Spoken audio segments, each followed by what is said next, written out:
साथ पढ़ने वाले सभी सहपाठियों का मेरा नम्र शुभकामनाएं। मैं चाहती हूँ देश में वो राष्ट्रगान के उपलक्ष्य में अपने कुछ विचार प्रस्तुत करने चाहूंगी।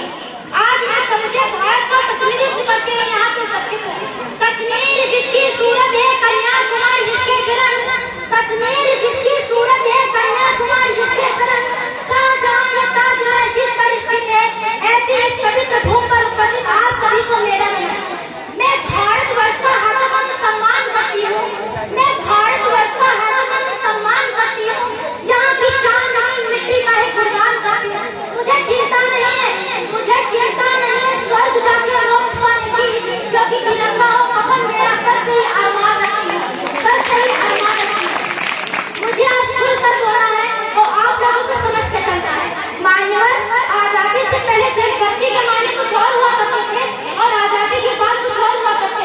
मैं नहीं मानती कि राष्ट्रगान को बगल में खड़े हो गाना या वंदे मातरम भारत माता की जोरों शोरों से नारे लगाना ये गलती है, क्योंकि महोदय जब वो सदी है जहाँ स्वार्थ और स्वार्थ में रचे लोग मुझे नजर आते हैं, या वो सदी है जहाँ नीति नियम नैतिकता जैसे मूल्य को खोलियो या भाव बेचते हुए लोग मुझे नजर आते हैं, या वो सदी है जहाँ सत्य अहिंसा सदाचार समता स्नेह जैसे आदर्शों की धज्जियां उड़ाते हुए लोग मुझे नजर आते हैं।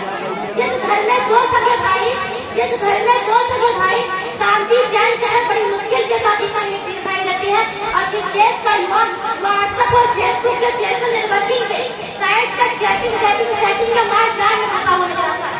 तकलीफ तो मुझे तब होती है जब आज का नौजवान कानों में हेडफोन लगा कैसे से बाइक चलाकर इतना भूल जाता है कि जिस धरती को रोकता हुआ जा रहा है उसका एक इंच हासिल करने के लिए हमारे पूर्वजों ने खून की नदियां बहा दी थी।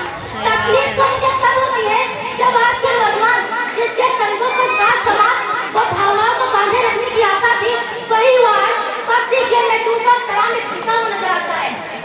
करो आप नहीं कर रहे हो तुम महोदय, पहले की देशभक्ति के बारे में कुछ और हुआ, अब नहीं बताएगा कोई, अब जो कुछ और मैं नहीं मानती। अरे तुम लोग बजाना सीख लो, पीछे वाले अपने आप बजा लेंगे। सिपाही होना ही देशभक्ति है। पहले की देशभक्ति के मायने कुछ और हुआ करते थे। तब झांसी की रानी से लेकर शहीद आजम, भगत सिंह तथा स्वतंत्रता सेनानी वीर सावरकर तथा महात्मा गांधी तक मुझे देशभक्ति कहते थे। लेकिन आज आजादी के मायने बदल गए हैं। आज मैं देशभक्ति कहूँ तो किसे कहूँ? जो लोग अपने देश समाज को समर्पित रखने का भाव रखते हैं वो है देशभक्ति। कर्तव्य पालन का भाव है देशभक्ति। एक अध्यापक अपने छात्र को पूरी ईमानदारी के साथ पढ़ाए वो है देशभक्ति। एक पत्रकार अपनी पत्रकारी पूरी ईमानदारी के साथ निभाए वो है देशभक्ति। अगर एक बीमार को दवाई दी जाए वो है देशभक्ति। यहाँ तक कि राष्ट्र निर्माण का पहला सोपान है देशभक्ति, और हर देश द्रोही के जीवन में हमें सोपान है देशभक्ति। तभी ये देश द्रोही समझ सकेंगे कि अगर तू दरिंदा है तो शमशान तेरा है, अगर तू दरिंदा है तो शमशान तेरा है, अगर तू परिंदा तो आसमान तेरा है, अगर तू परिंदा तो आसमान तेरा है।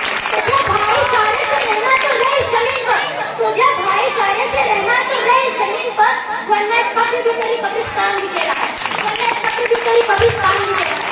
क्योंकि महोदय लड़ाई झगड़ा करने या ऊंच नीच करने से हमारा आत्मा संभव नहीं हो सकता।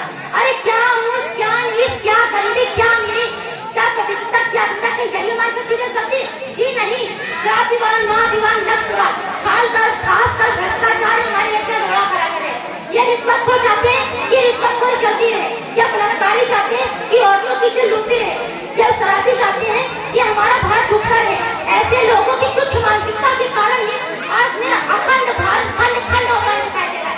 ऐसे लोगों के लिए मैं जरूर कहना चाहूंगी, ए हवाओं में जहर घोलने वालों, ए हवाओं में जहर घोलने वालों, फिजाएं हमारे इशारों में बदलती है। तुम क्या बच्चों की हस्ती हिंदुस्तान की, क्योंकि सोने को जगत में माँ भारती बसती है, माँ भारती बसती है।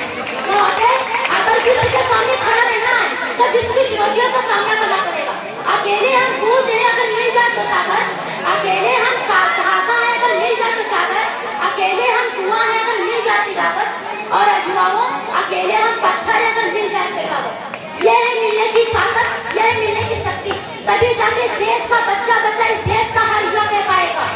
चीन हो, रूस हो या फिर वो पाकिस्तान, चीन हो, रूस हो या फिर वो पाकिस्तान, मेरे हिंदुस्तान से टकराना खेल नहीं आता, मेरे हिंदुस्तान से टकराना खेल नहीं आता। यदि मैं यहाँ महिलाओं की बात करूँ तो महिलाओं को आरक्षित नहीं बल्कि संरक्षित होने की जरूरत है। क्योंकि महोदय हमारे समाज में दहेज, पीड़न, यौन पीड़न, कन्या भ्रूण हत्या, बलात्कार, ये सारी चीजें बहुत बढ़ती नजर आ रही है।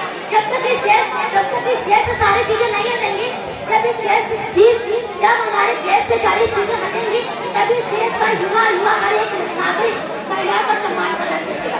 जब मैं राजनीति की बात करूँ तो मुझे राजनीति से परहेज नहीं, वरन जब मैं राजनीति की बात करूँ तो मुझे राजनीति से परहेज नहीं, वरन राज करने की नींद से है। चुना हुआ उम्मीदवार जनता के राजा नहीं बल्कि सेवक होना चाहिए, जो जनता की हर एक समस्या को निदान कर सके। हमारा राष्ट्र में तब संभव होगा जब वृद्धाश्रम तथा अनाथ आश्रम में नहीं रहेंगे। हमारे राष्ट्र में तब संभव होगा जब किसानों के पानी पहुंचाया जाएगा। हमारे राष्ट्र में तब संभव होगा जब गरीब झोपड़ी को छोड़कर घर में रहेंगे। हमारे राष्ट्र में तब संभव होगा जब पेपर लीक नहीं होंगे। युवाओं, हम सबको एक ऐसा भारत देश बनाना है, हम सबको एक ऐसा भारत देश बनाना है जिसे देश का जिसे समझकर हर एक इंसान कहते, हर एक इंसान का मन एक मन कहते। नेक है भारत, एक है भारत, नेक है भारत, एक है भारत, श्रेष्ठ से भी श्रेष्ठ है भारत। मैं बस इतना ही कहना चाहूंगी कि मेरा जैसा हिंदू पैदा होता है, मुसलमान पैदा होता है, सिख ईसाई पैदा होता है, पर बदकिस्मती इंसान नहीं पैदा होता। मेरे नजरों में ना हिंदू की जरूरत है, ना मुसलमान की जरूरत है, ना हिंदू की जरूरत है, ना मुसलमान की जरूरत है। समाज निर्माण करके केवल अच्छा इंसान की जरूरत है, आजादी के शाम कभी होने नहीं देंगे, आजादी के शाम कभी होने नहीं देंगे। शहीदों की कुर्बानी बर्बाद नहीं होने देंगे, शहीदों की कुर्बानी बर्बाद नहीं होने देंगे। बची हो जो एक बूंद गर्म नहीं की, बची हो जो